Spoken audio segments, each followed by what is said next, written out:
a very strong woman.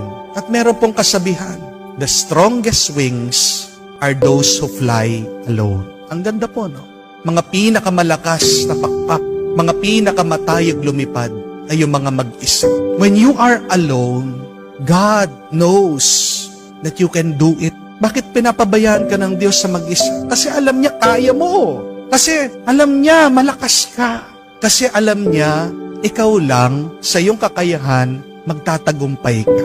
Huwag kang mag-alala. Kahit na nahihirapan ka, nasasaktan ka, napapagod ka sa buhay, kung mag-isa ka, isang mabuting balita yan. Hindi ka papabayaan na mag-isa ng Diyos kung hindi naniniwala ang Diyos sa iyong kakayahan. Remember this, our pains teach us to be stronger. Our tears teach us to be braver. And